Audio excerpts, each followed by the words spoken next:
السلام علیکم ورحمۃ اللہ وبرکاتہ۔ وعلیکم السلام ورحمۃ اللہ۔ تنظیم علماء اہل سنت والجماعت کے پرچم تلے آج کا یہ اجلاس جو تاجدار مدینہ کانفرنس کے نام سے موسوم ہے،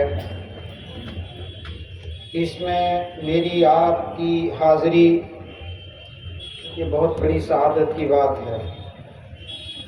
دنیا میں بہت ساری مجلسیں لگتی ہیں، لیکن نسبتوں کے اعتبار سے ان کی قیمتوں میں تفاوت اور فرق ہوتا ہے۔ مجھے جس موضوع پر کچھ عرض کرنے کا حکم کیا گیا وہ مدارس دینیہ کی اہمیت، ان کی خدمات اور ان کا مقصد قیام اور ان کی دینی خدمات ہیں۔ اس سے پہلے کہ میں اپنی بات کو شروع کروں، تمہیداً ایک بات عرض کرنا ضروری سمجھتا ہوں۔ علم اللہ تعالیٰ کی صفات میں سے ایک صفت ہے، اور اللہ تعالیٰ اپنی تمام صفات میں بے مثال ہے۔ اللہ نے اپنے پاک کلام میں اپنے بارے میں خود ارشاد فرمایا، اِنَّهُ بِكُلِّ شَيْءٍ عَلِيمٌ، اللہ تعالیٰ ہر چیز کے جاننے والے ہیں۔ تو علم سب سے زیادہ خالق کائنات کے پاس ہے، علم کا خزانہ اللہ کے پاس ہے۔ اللہ ہر ظاہر اور چھپی ہوئی چیز کو جاننے والے ہیں۔ عالم الغیب والشہادہ، ان اللہ علام الغیوب۔ اور اس کی کائنات میں جس کے پاس جتنا علم ہے وہ اسی کا عطا فرمایا ہوا ہے، اس کے بغیر عطا کیے، اس کے بغیر سکھائے، اس کے بغیر سنائے کوئی ایک ذرے کا علم بھی نہیں پا سکتا۔ اور اللہ رب العالمین نے یوں تو اپنی جتنی مخلوقات پیدا فرمائیں، ان سب کو اللہ نے ان کی ضرورت کے مطابق علم عطا فرمایا۔ انڈے سے نکلنے والا چوزا، اس کو یہ معلوم ہوتا ہے کہ اس کو اپنا دانہ اور پانی کیسے اٹھانا ہے۔ بطخ کے انڈے سے نکلنے والا چوزا وہ تیرنا شروع کر دیتا ہے۔ یہ علم اس کو کس نے سکھایا؟ پروردگار عالم۔ وقت کم ہے، زیادہ مثالیں نہیں دی جا سکتی۔ اور حضرت انسان کو اللہ تعالیٰ نے پیدا فرمایا اور ساری مخلوقات کی سرداری اس کو عطا فرمائی، اشرف المخلوقات بنایا، اس کو برتری اور عزت عطا فرمائی۔ وَلَقَدْ كَرَّمْنَا بَنِي آدم، لیکن اس برتری، اس عظمت، اس شرف، اس بزرگی اور اس سرداری کی وجہ کیا بنی؟ وَعَلَّمَ آدَمَ الْأَسْمَاءَ كُلَّهَا، اللہ نے آدم علیہ السلام کو وہ علوم عطا فرمائے کہ جن علوم سے فرشتے ناواقف تھے۔ تو آدم علیہ السلام کی برتری کو جو ثابت کیا گیا وہ علم کی بنیاد پر پتہ چلا کہ انسان اشرف ہے، اعلیٰ ہے، لیکن دلیل کیا بنی؟ آدم علیہ السلام کا علم۔ اللہ تعالیٰ نے سب سے زیادہ علم انسانوں کو عطا فرمایا، اور انسانوں میں حضرات انبیاء کرام علیہم السلام کو سب سے زیادہ علم عطا فرمایا، اور انبیاء کرام علیہم السلام میں امام الانبیاء، امام الاولین والآخرین حضرت محمد صلی اللہ علیہ وسلم کو سب سے زیادہ علم عطا فرمایا۔ اس سے پتہ چلا کہ اللہ کی نظر میں جو جتنا معزز ہے، مکرم ہے، اشرف ہے، اعلیٰ ہے، اللہ تعالیٰ نے اس کو اتنا ہی زیادہ علم عطا فرمایا۔ میں نے آپ حضرات کے سامنے قرآن حکیم کی جو آیت کریمہ پڑھی وہ در حقیقت ابو الانبیاء سیدنا ابراہیم علیہ السلام کی ایک دعا ہے۔ ابراہیم علیہ السلام کو اللہ تعالیٰ نے جو لقب عطا فرمایا وہ ابو الانبیاء ہے. آدم علیہ السلام ابو البشر اور ابراہیم علیہ السلام نبیوں کے باپ. حضرت ابراہیم علیہ السلام کو اللہ نے جو مقام بلند عطا فرمایا اس کا اندازہ اس سے لگایا جا سکتا ہے کہ حضرت کے بعد جتنے نبی اور رسول آئے وہ سارے کے سارے ابراہیم علیہ السلام کی نسل پاک میں آئے. انبیاء بنی اسرائیل حضرت اسحاق علیہ السلام کی اولاد میں اور رسول اکرم صلی اللہ علیہ وسلم حضرت اسماعیل علیہ السلام کی اولاد میں آئے.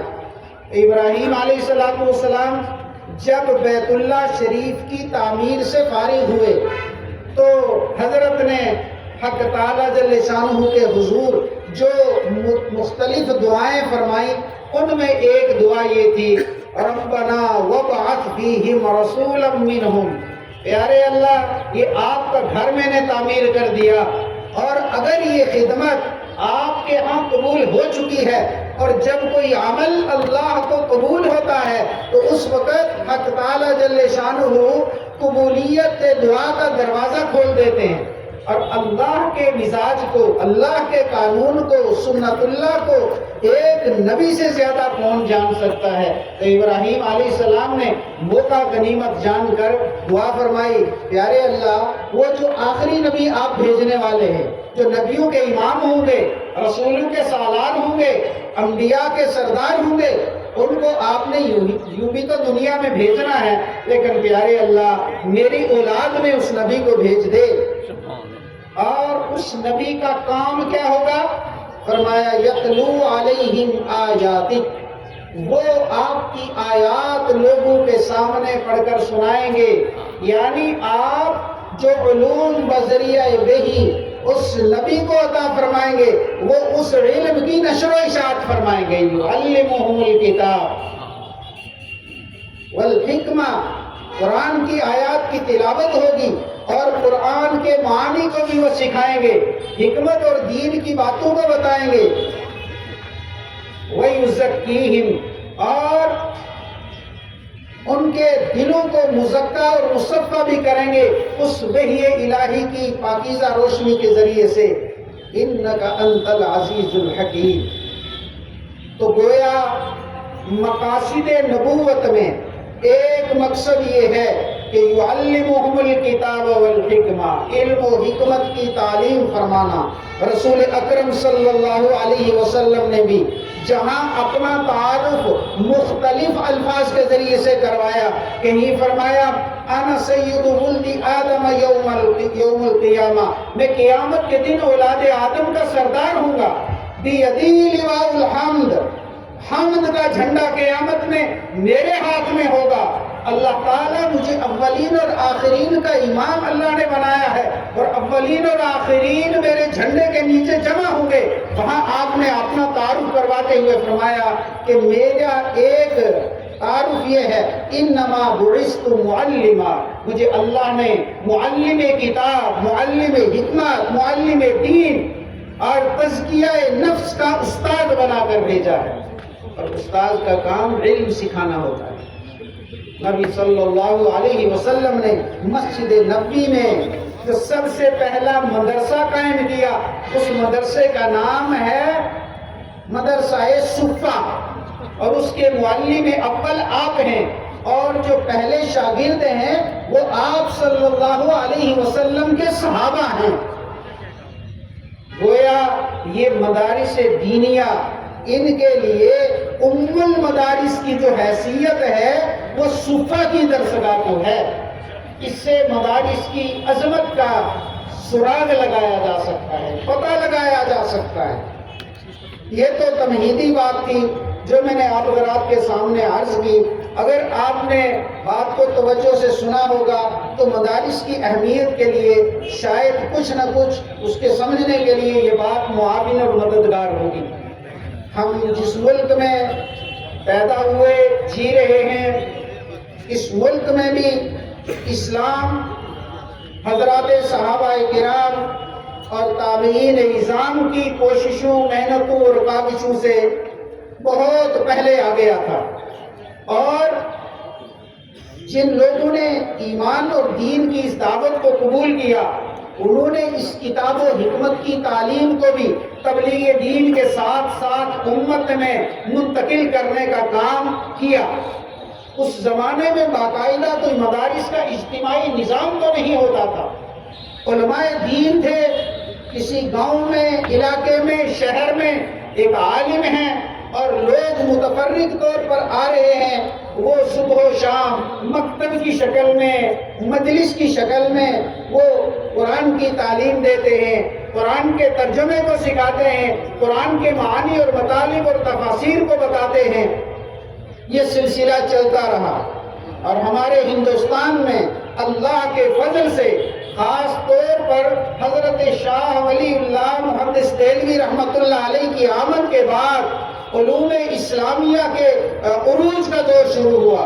خاص طور پر انہوں نے قرآن و سنت کے علوم کو امت میں صرف اس کی نشر و اشاعت نہیں کی، بلکہ ایسا پیوست کرنا شروع کیا کہ بڑے بڑے علماء دین، بڑے بڑے مفسر، بڑے بڑے محدث اور بڑے بڑے دانشور پیدا ہوئے۔ لیکن یہ حق اور باطل کی جو جنگ ہے یہ روز اول سے چلی آ رہی ہے اور ساتھ ساتھ چلی آ رہی ہے،